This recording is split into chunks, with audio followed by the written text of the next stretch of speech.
Hello,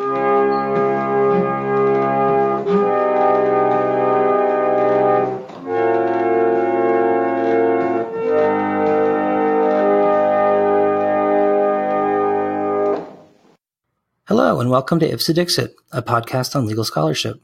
I'm your host, Brian L. Fry, Spears Gilbert Associate Professor of Law at the University of Kentucky College of Law. My guest is Rachel E. Barkow, Vice Dean and Siegel Family Professor of Regulatory Law and Policy at NYU School of Law. We will discuss her new book, Prisoners of Politics, Breaking the Cycle of Mass Incarceration, which will be published by Harvard University Press in March. So welcome to the program, Rachel. Thank you so much for having me. The pleasure is all mine. And I must say, your book was excellent. I read it cover to cover last night, and it's both, really a kind of, frankly, a powerful indictment of the criminal justice system, but also a really great read. I mean, there's just a huge amount of stuff in there, but it was, not. It was an easy book to read. Let's just say. Oh, thank you. Yeah.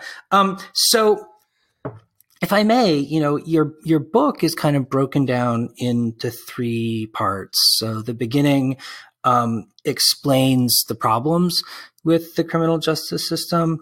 The middle identifies the causes of those problems, and the third part proposes solutions. So I was thinking that we could sort of spend a little bit of time on each of those in order, much in the way that you did in the book. But I was wondering if we could start by kind of taking a step back to the kind of the broader kind of philosophical framing of the book as well, which you bring up in both the kind of the beginning of the book and then return to in the end, these kind of two prevailing theories of the purpose of criminal justice, right? Deterrence and retribution, which we could kind of think of in consequentialist and versus deontological terms. And those two competing visions are usually seen as being in conflict. And one thing I found really interesting was that you suggested in the current circumstance, they might not be so much in tension. So why do you think that is? Well, I think one thing that we see with the current criminal justice system, and we don't really have one system, but, with the many criminal justice systems we have throughout the country, is a trend toward harshness. Looking at harshness as the solution to just about everything that ails crime in America. And so we could analyze that as being problematic from both the utilitarian and the retributive justice perspective, because I try to point out in the first several chapters of the book, as you mentioned, that many of these policies are counterproductive when it comes to public safety and crime control. So they're not serving the utilitarian ends that they aim to achieve, but they're also disproportionate and excessively harsh from a just desserts perspective. So that political dynamic that pushes us toward ever more severe sentences and ever more severe policies really does end up undercutting those goals across both of those dynamics, where we see that in either case, we're doing something that's too harsh. Now, that's not to say that they aren't sometimes in tension, because, they are. And there'll be many instances where you might have one goal if your perspective was utilitarian and another if it was retributive justice. But I do think there are many, many places right now where whichever metric you're using, we're just doing things that are too harsh. Yeah. So in your book, I kind of got the sense that more of the focus of, especially the critique of the criminal justice system, was from a deterrence standpoint, although certainly not to the exclusion of sort of thinking about retributive type issues. So maybe you could start by identifying what you see as some of the biggest problems from a deterrent standpoint with what our current criminal justice system actually looks like. Sure. And I would say, the reason that I focus on it I would call it if our end goal is public safety, my aim was to say, how are we doing with that? is the kind of approach we're taking an effective one if our goal is public safety to minimize crime, make people better off in our society? So that's how I would frame that utilitarian calculus.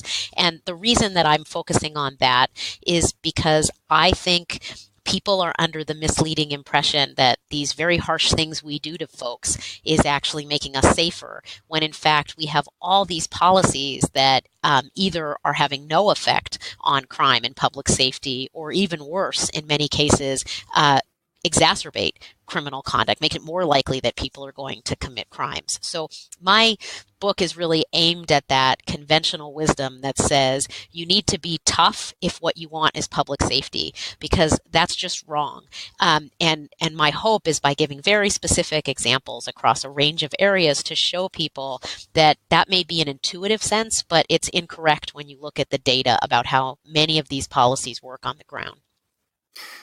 Indeed. And one of the kind of incentive related points that you made early in the book, which I found really interesting, was, if we think of, potential criminals from a kind of rational actor standpoint, to the extent we think that's a sensible thing to do, that we may be focusing on the wrong things if what we want to achieve is deterring people from engaging in criminal behavior. Yeah, I do think that there is this sense that if we just make the consequences of a criminal conviction sufficiently harsh and horrible, people won't commit crimes in the first place, without recognizing, one, that the deterrence literature shows that there really isn't a lot of attention paid to the severity of sentences or collateral consequences. It's much more about what are the odds of getting caught and the odds of detection. But, even beyond that is forgetting that people that go through our criminal justice process in America, 95% of them are going to come back out again. And so if we want to think about what's the best way to get all of those people back into society, reintegrated, so that they're not likely to commit more crimes and instead, choose a path of law-abiding behavior, so many of the policies we have that people think are serving this deterrent function but do not, end up being criminogenic when it comes time for people to re-enter society, because they just set people up to fail. We're making it so much more difficult for them to successfully reintegrate and live those law-abiding lives, because we're imposing all these collateral consequences on them when they come back out.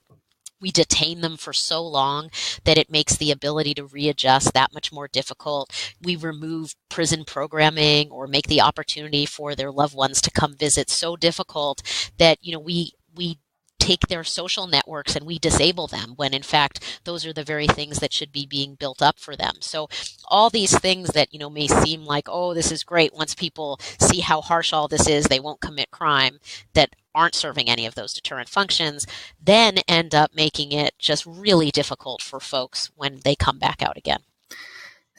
From a public safety perspective in particular, it seemed like you were really kind of drilling down on the fact that historically there was a kind of a strong rehabilitative quality to the way we thought as a matter of public policy about how prisons ought to operate. And it seems like that's shifted, and that rehabilitation, whether by intention or by accident, doesn't seem to be the focus of the criminal justice system in a way that it used to be, or maybe we're just not accomplishing it very well. Yeah, I think a lot of that was very deliberate, in fact. I think if you looked in the 1970s, there was opposition on both sides of the political spectrum, left and right, to this idea that rehabilitation was working. So you had some people who were on the more conservative end of the spectrum, viewing it as coddling people and being ineffective. And since it wasn't sufficiently harsh, it wasn't deterring enough, waste of money kind of thing. And on the left, concerned that this was a paternalistic, oftentimes discriminatory practice that was, targeting people of color and poorer people in particular for certain programming, and insisting that they, be better. And so this idea from both sides that this wasn't working and it was a bad idea really started to take hold. And I think at the same time, you do have rising crime rates, and I think it's important to take that historical context into account.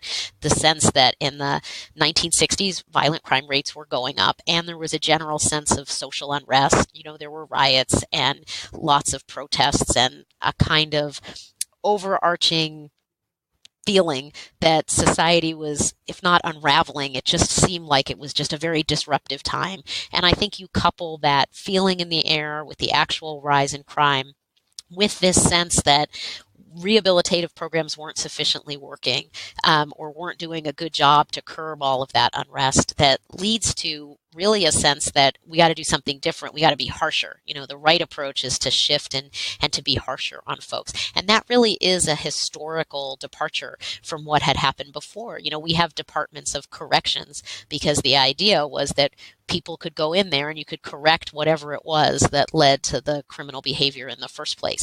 And you had the idea of parole and second looks at people's sentences because we would look and see, how have they been doing after some period of time? Were they now ready to be released back into society because they had changed, they had participated in whatever programming or self-reflection was necessary, or frankly, in many cases, just aging out of criminal behavior, and therefore you could adjust sentences accordingly because things had changed, circumstances had changed. That was what American punishment looked like for a very long time. So this especially harsh kind of environment that's anti-rehabilitative in nature, much more warehousing, really is a more recent phenomenon of the last several decades. But I think it was very much a deliberate shift.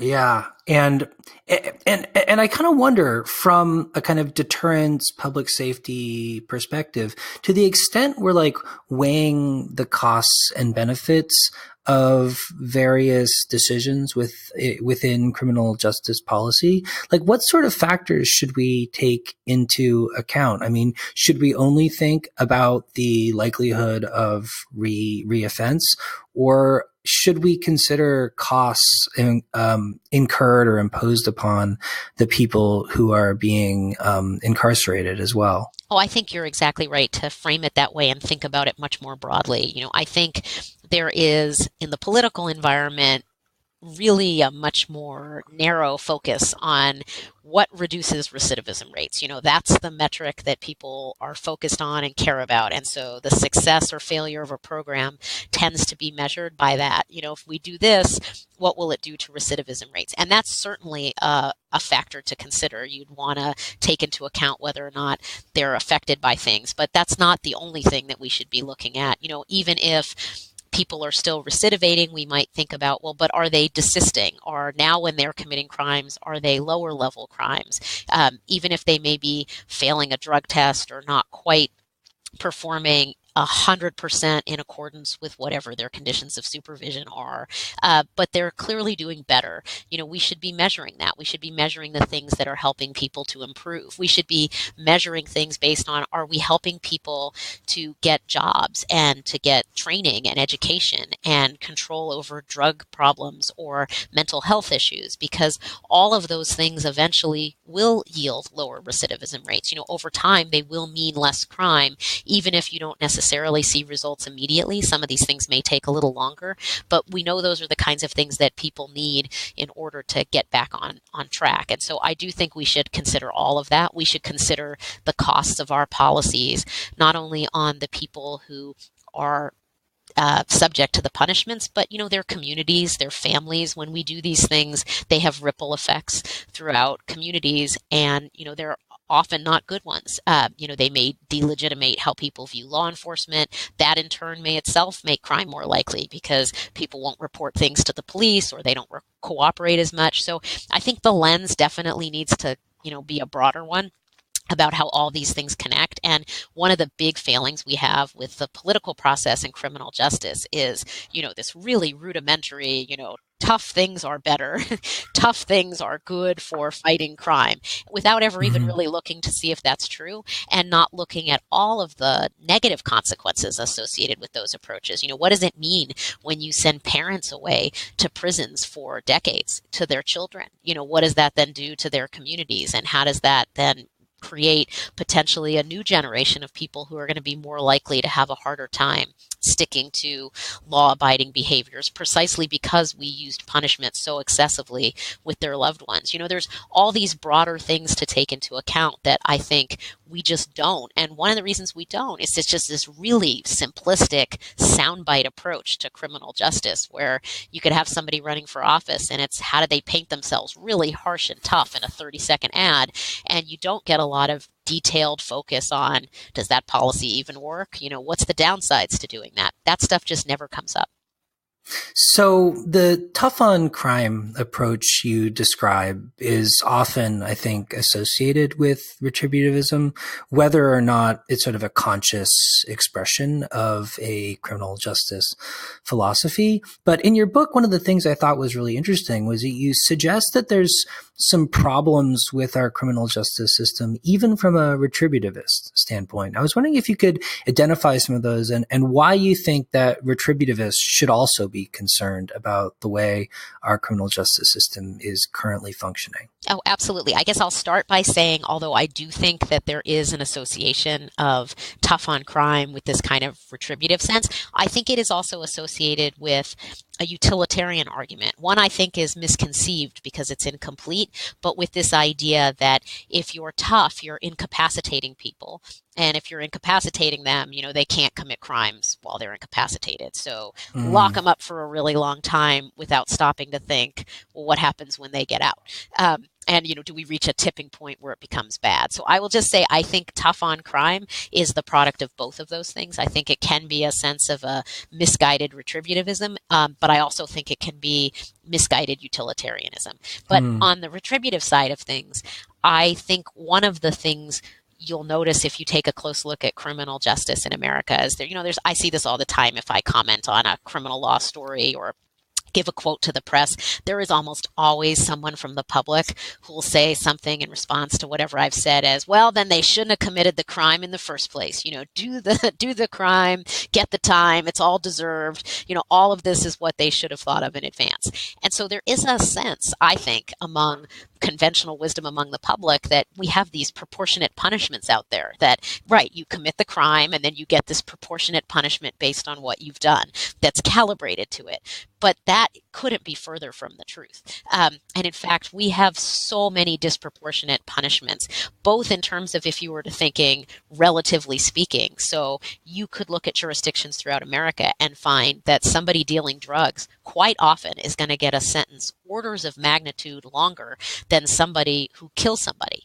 And I think most basic theories of retributive justice have a sense of relative rankings of criminal conduct that would say intentional killings are worse than dealing drugs. So you'd want ideally to have that differently set up in jurisdictions, but we don't. And, one of the reasons is because if a particular drug ends up being the topic of media attention and public concern, quickly politicians will rev up to be as harsh as possible on that drug. And you may find that they're in this race for a mandatory minimum in harshness, that the drug sentences get out of whack compared to other crimes. Or another way in which sentences become disproportionate is the way in which our laws lump together people that are really quite different in terms of their culpability, but the law will attach a single label to them. So, if I said sex offender, most people I think are thinking, oh, child predator, rapist, the most extraordinary,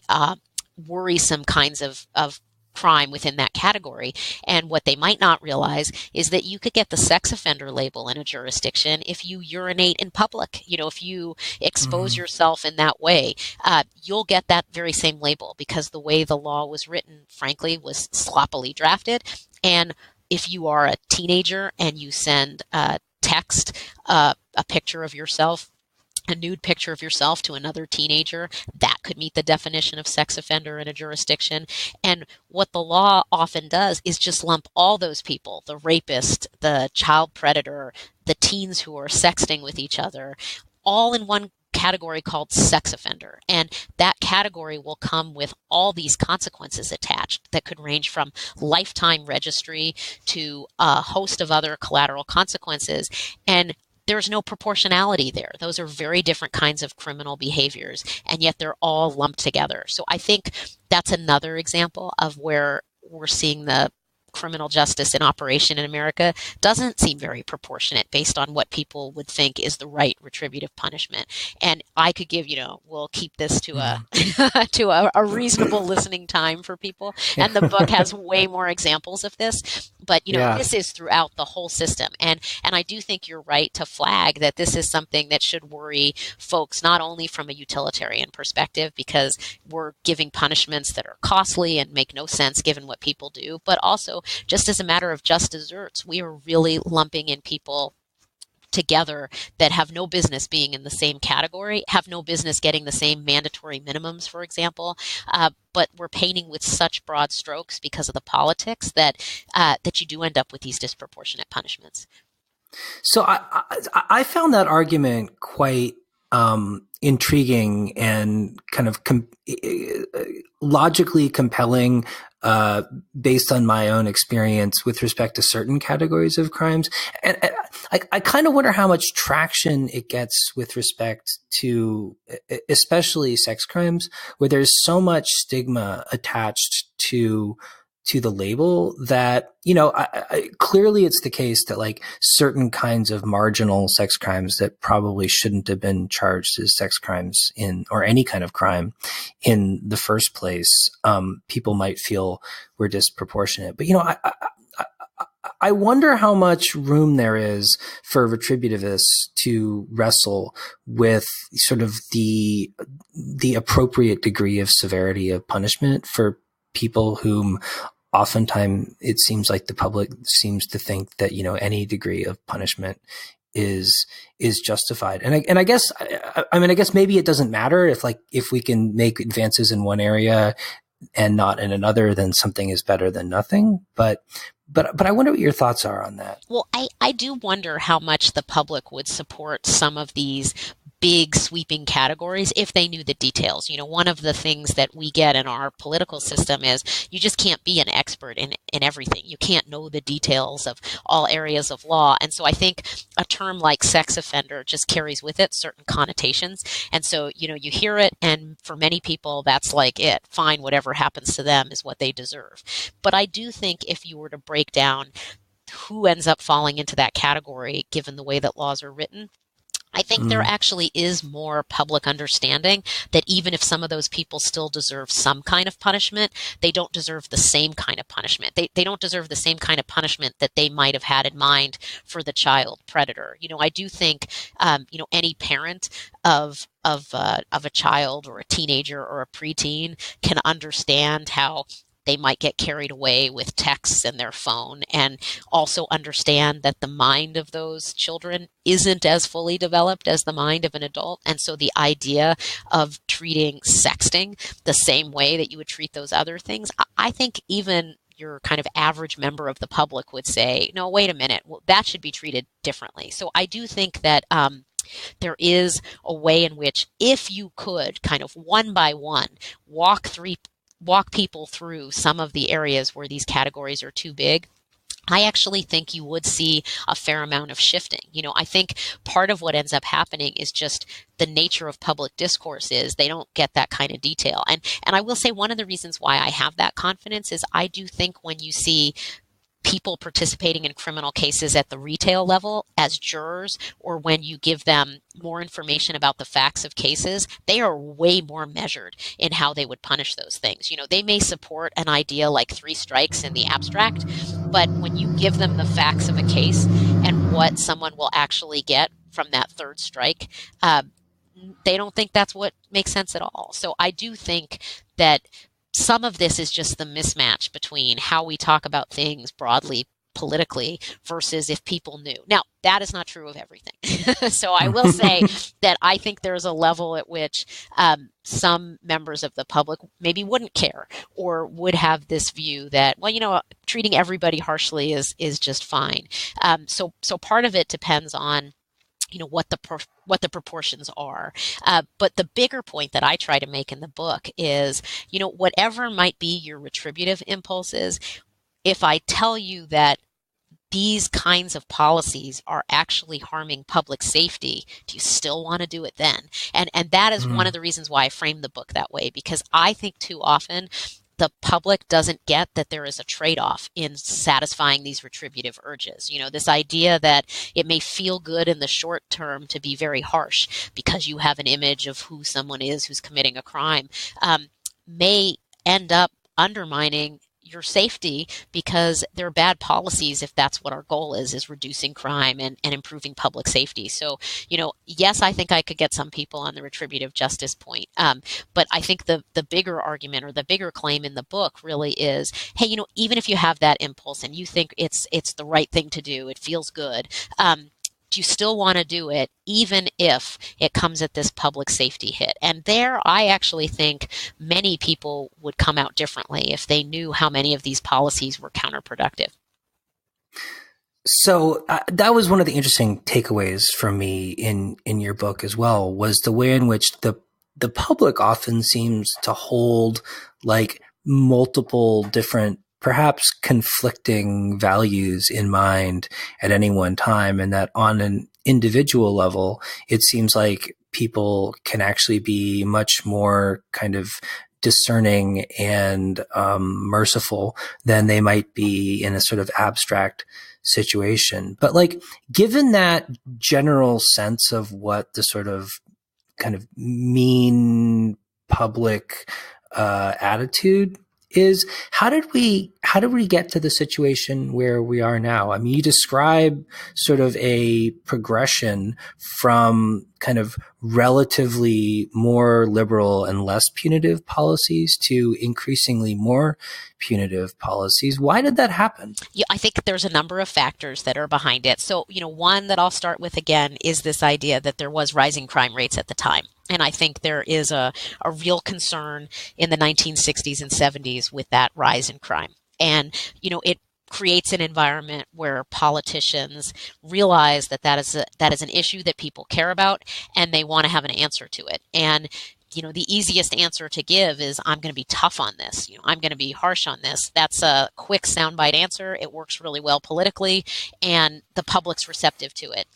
I think the second related issue with that is, nothing about crime policy in America can really be discussed without the interrelationship between that and racial politics. So at the same time that crime is rising in the 1960s, you do have a lot of social unrest, particularly in America's cities, and a lot of that unrest, when people are viewing it on the news, they're seeing black and brown people, and there's this association of criminal behavior in the minds of many Americans that this is conduct that's taking place disproportionately by people of color. And so again, it creates this environment for politicians to play into that, and suggest policies that may seem like they're not going to apply to many Americans. So if a kind of a person in the United States a white person is listening to some of these policies, may be thinking, well, these are the policies that are going to apply to these other groups, and those are the policies then that are going to keep me safe. And that kind of racialization of it, I think, is also something we see. And again, we would see that at a time after that population of people had already been regulated by many other means through time. But post-civil rights legislation, post-Jim Crow, this becomes a new way to regulate a population of people of color. So I think that's another reason that this starts to develop. Then you get some changes in legal doctrine, which also can promote some of these policies. So, we have elected prosecutors and judges in the United States, and that's really weird as compared to other places in the world. And elections for prosecutors, judges, politicians, they become more media. There's television, there's advertisements. It's a media intensive environment where, again, having these sound bites of being tough persuades people, and it becomes a way to win elections. And as that starts to happen, the people in those elected offices recognize that it's good for them to be tough. And that includes people who are prosecutors who may be aspiring to higher offices and not just being prosecutors, but maybe moving on to being governors or to other political offices. And so they're pushing for these policies, and they're pushing for legal changes that make their job easier. It's good for them to have mandatory minimums. It's good for them to have lots of criminal laws on the books. So they're advocating for those things and creating an environment then where they're going to have more leverage and more power over things. And you have a Supreme Court in all of this that essentially kind of lets all this happen without any oversight. There's really no Eighth Amendment oversight of punishments outside the death penalty by the Supreme Court to speak of. They're not inclined to find anything disproportionate. So punishments keep ratcheted up, and they don't do anything about it. They allow this system of prosecutorial power and plea bargaining to get embedded. And so prosecutors can threaten people with sentences orders of magnitude longer if they go to trial than if they plead. And so, before you know it, you have a system where, 95% of convictions are the result of pleas instead of trials. And so I think all of this together creates this environment that just things get ever harsher.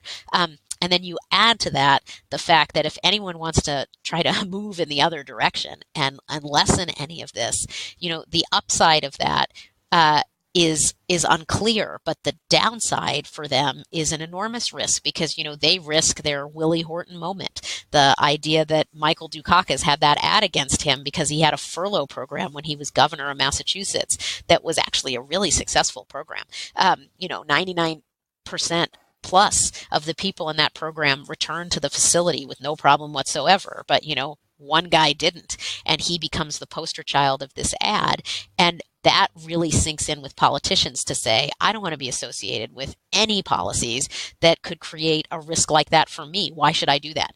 And so all those things together really do create this ever increasing pressure to just get harsher and a much more difficult environment to get less harsh. And then the last thing I'll just say about that is, before we had some of the policies really kind of went under the radar. You could have parole or you could have discretionary sentencing, and it was kind of unclear what actually did happen to someone. They might get a sentence at the outset of 2 to 20 years, and there wasn't really much thought about, well, which is it? Is it 2? Is it 20?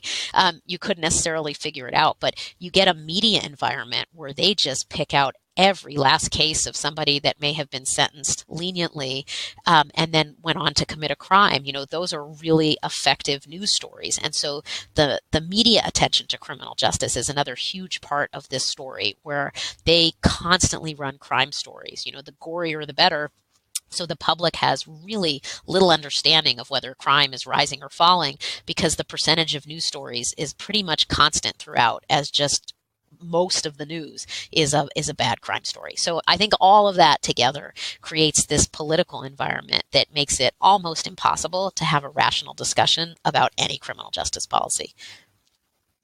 Yeah, and it really seemed, from your description, it really seemed like the ideology of this shift was driven by, as you say, a number of different factors. Some political kind of intentional factors about kind of shifts in thinking at a certain period of time about what the goals of criminal justice policy ought to be, but also some perhaps sort of changes driven as much by kind of rational responses to institutional incentives or sort of lack of good information about what policy outcomes actually were. And so I wonder, in thinking about trying to fix or mitigate these problems, do changes stemming from different sources present different challenges and demand different solutions, or are there ways of sort of tackling them all at once? Well, I think there are some differences. So for example, if we think about prosecutorial overreach, or this idea that prosecutors have this incentive to push for things that make their job easier, right? It makes their job easier to have longer sentences, gives them better leverage in negotiations with defendants, makes their job easier to have mandatory minimums, because then if they threaten those charges, there's no uncertainty about what a judge might do later. That mandatory minimum is going to kick in. So, those things are good professionally for prosecutors, and the incentive is for them to pursue those things. And the incentive had been for prosecutors, to be as tough as possible. So there was this kind of unity of both their institutional interest and their electoral one, because both played pretty well. But I do think we're seeing a shift now, for example, in how to approach who is a good prosecutor. And certainly, at least in some jurisdictions, urban jurisdictions in particular, where you have a population of people who are feeling the brunt of some of those tough on crime policies and who realize they don't work very well. Their crime rates are still high. And so they're not actually seeing public safety outcomes. And what they are seeing, though, is their communities getting destroyed by mass incarceration, by having so many people get sent away to prison or locked away in jails. And so in those places, we're seeing this movement now about who should be elected a prosecutor. And the response in those communities to wanting what people are calling them progressive prosecutors, or smart on crime prosecutors, whatever label you want to use for those folks. The idea behind it is that the electorate now does see some tension between some things that might make leverage for prosecutors better, but might actually be really bad from the community's perspective of what's a just outcome. And so if you had a prosecutor that before might really like pretrial detention and bail, and avoiding any risk of letting someone out, if now you have communities that see that people are being detained pre-trial at ridiculously high rates, and it makes no sense to do it, and it creates more crimes later because you're taking people away from jobs, from childcare arrangements, from networks of support. So it's a bad policy. Now you're starting to see communities say, hey, wait a minute, I don't want to elect a prosecutor that supports a policy that's bad. I don't want prosecutors who want to do these same kind of unthinking things. I want prosecutors who are committed to doing things that work and that are just. And so this movement to elect progressive prosecutors, I think, is a good example of an area where maybe we could use the fact that there is some political oversight to improve that position. I think that is limited in its value, honestly, because I think it's only going to work in those spaces where you do have a voting public that cares about these issues, and it's not, for example, a district or a county where the folks may be, frankly, more divorced from criminal justice policies where they live, and they're perfectly happy to have harsh policies, in other spaces. And so they like their prosecutors harsh. We're not yet seeing a big shift in prosecutorial power in rural communities or communities that have a bigger chunk of suburban voters, So whether that mechanism works as an oversight mechanism, I think is place dependent. And I think it can be helpful, but I think it's not going to be one size fits all. So, that might be one example of what you're talking about. I think there are other solutions that I see as addressing some of these dynamics that aren't limited in geography. Whether they're feasible to actually make them happen is one thing. But, for example, I have a chapter in the book that talks about the courts, because I do think that's been a piece of the criminal justice reform puzzle that has not gotten sufficient attention. But the courts have really not done an adequate job policing some of the constitutional protections that we already have, but they're just not doing anything about. So the Eighth Amendment is a perfect example of that. We have punishments that, are disproportionate under any rational meaning of cruel and unusual, but courts just aren't doing anything about it. And, one of the reasons why I think we see that is, who gets selected to the bench and who's making these decisions. We have a bench in the United States that is dominated by former prosecutors, dominated by people with government side experience. And I think that affects the way in which these judges view cases that involve questions about government power. And I think one thing that would be helpful is to really think about who should be on the bench. Why don't we see more people as judges who were former public defenders and public interest lawyers and civil rights lawyers. I think about when the seat for Justice Scalia's seat opened up on the court, and I talked to people about who I thought should get that spot. And, the first person who came to my mind was Brian Stevenson. I thought that was the most natural person to think about having a Democratic president appoint. He has tons of Supreme Court experience. He is one of the finest lawyers we have in this country, who's made the biggest inroads on doctrinal developments. He is, you won't find anybody of better character, higher intellect. I mean, who could ask for more? And the fact that that wasn't even on the radar of kind of the way people think about it. Instead, it was like, well, let's look to who's already on the courts around the country. Lo and behold, they're all former prosecutors, not all, but, a lot of them are former prosecutors. And, nothing against Merrick Garland, who I am certain is also an upstanding man. But, look at his profile. This is a longtime federal prosecutor.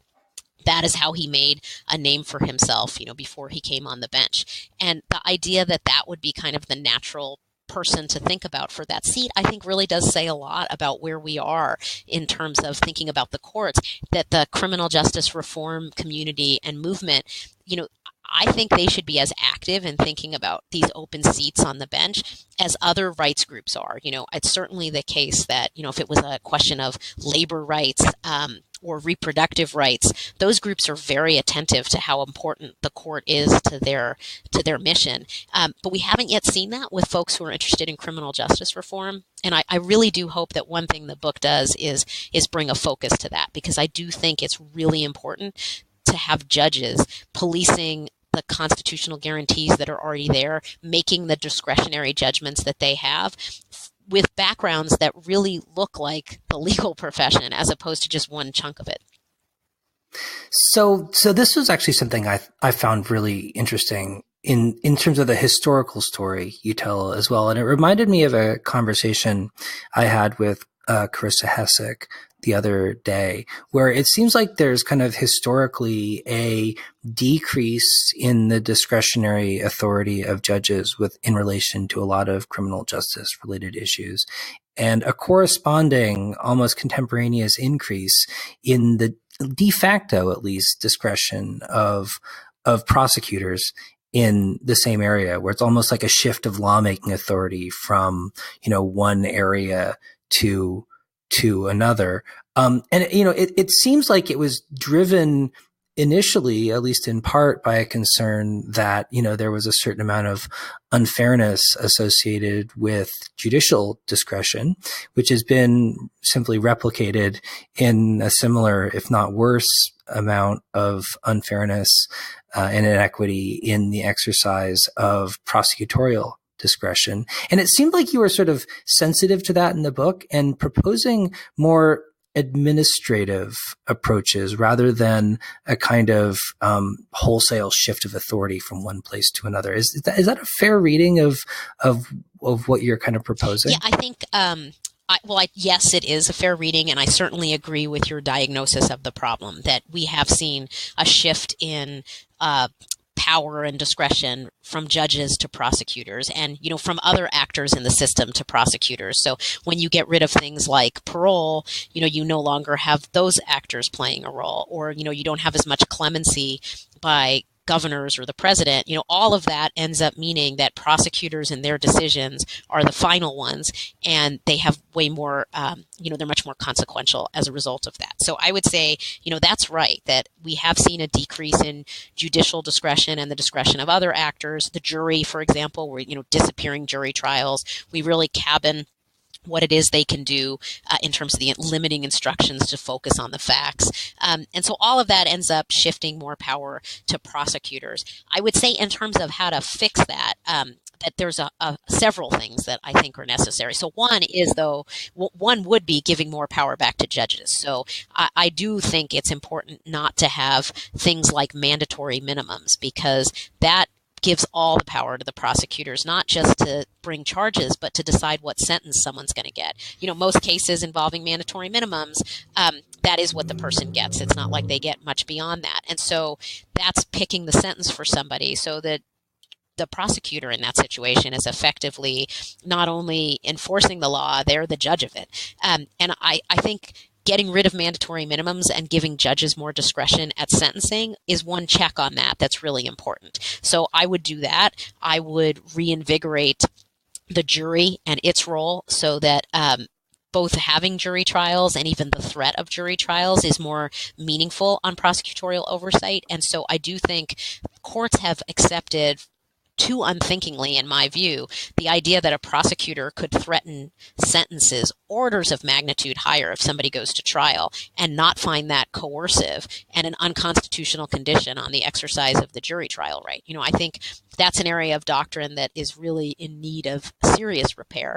And if it was, you would see both the threat of a jury trial and an actual jury trial also exercising more control over prosecutors. And then there's what you mentioned, which is really thinking about holding them accountable and having more of an administrative structure in place that looks at results. For right now, the metric for judging is someone a good or a bad prosecutor all too often is just, well, there was some high profile case in the news. What happened?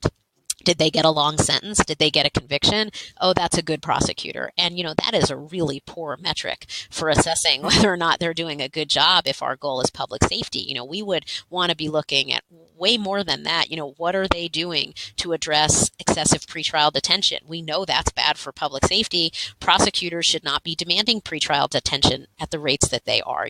What are they doing to help people successfully re-enter and reintegrate when they come out? The best prosecutors out there take into account that fines and fees can be debilitating for people's ability to lead law-abiding lives, and they help forgive them.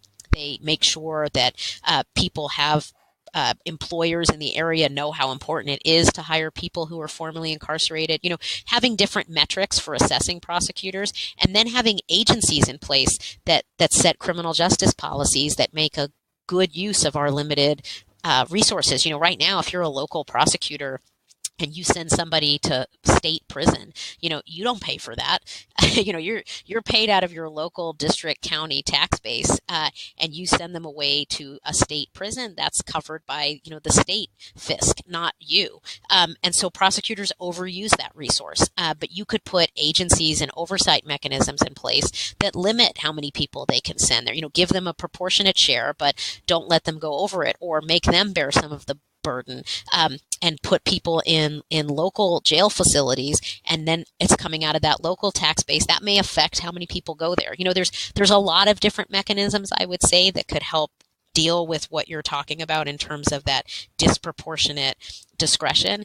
But I would say one thing that's also really important is just getting people to realize it. When I was on the Sentencing Commission, we would have the Department of Justice come in and testify. Oh, these judges, they're all over the map. You get one judge in the Ninth Circuit is doing X and another judge is doing Y, and you need to tighten up the sentencing guidelines because, the judges are completely inconsistent. And, every time I would think, well, so are your prosecutors. If we did the exact same thing and we asked the same question, we would find that it really matters who your prosecutor is. But the way this sentencing reform movement kicked off in the 70s and the 80s, the focus was on judges, and it was on sentencing, and it was on curbing their discretion and authority.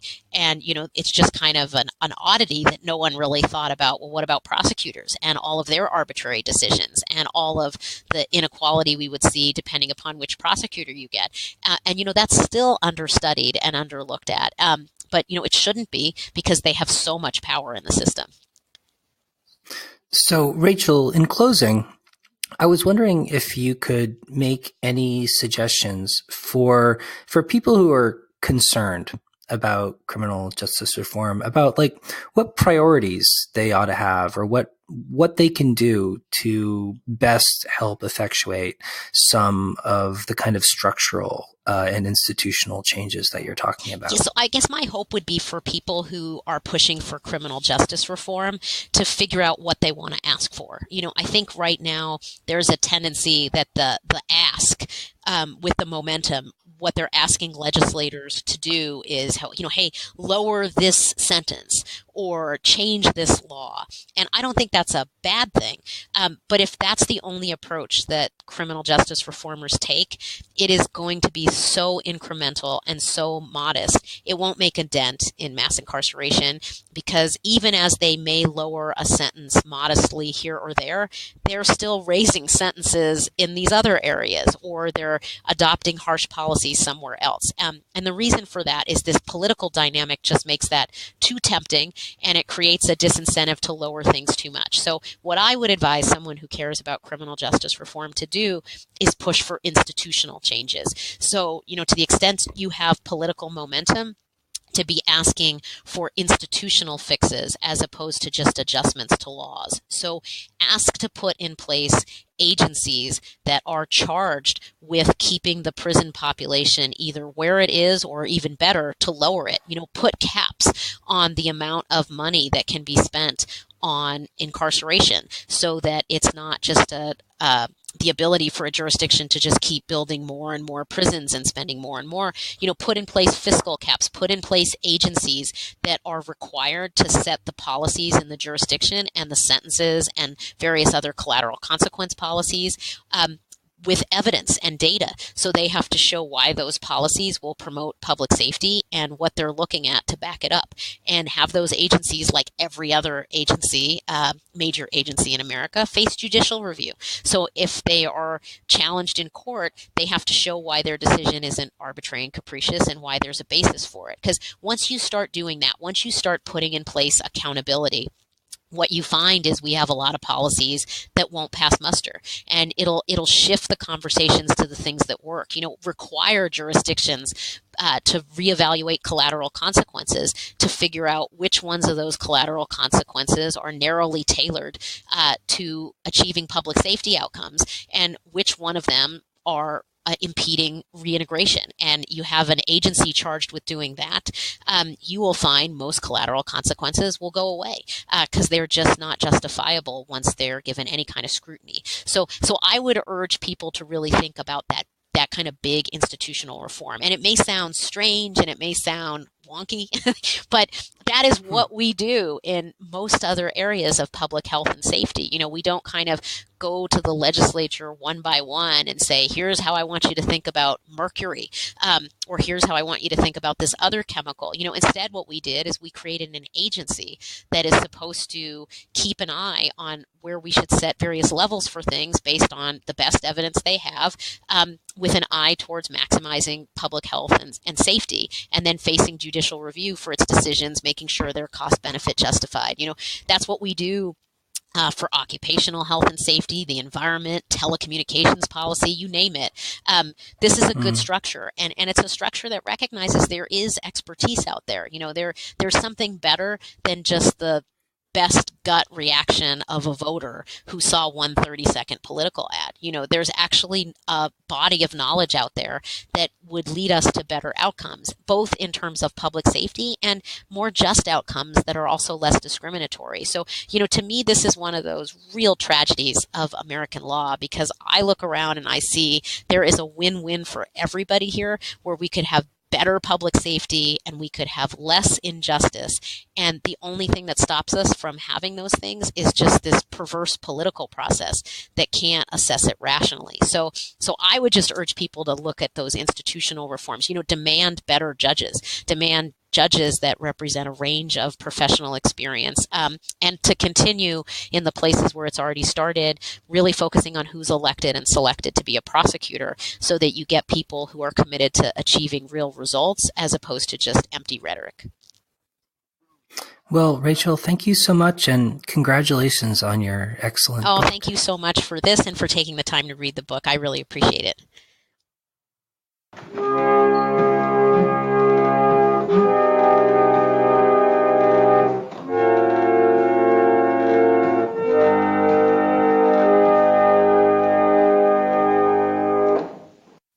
I've been to the prisons at Norfolk, Concord, Framingham, and Walpole. People in confinement day after day, no job training, no education, no rehabilitation. Let me tell you, if they didn't go in as hardened criminals, they came out that way. So when we tackled prison reform, we were really trying to stop that vicious criminal cycle. That's what the furlough program and work release are all about. And I'll tell you why I think it'll work. I also replaced the old juvenile prisons with new rehabilitation programs, and that is already working. The number of juveniles returning to crime has dropped from 83% down to 25%. And these are not our figures. They're from the Harvard Law Center for Criminal Justice.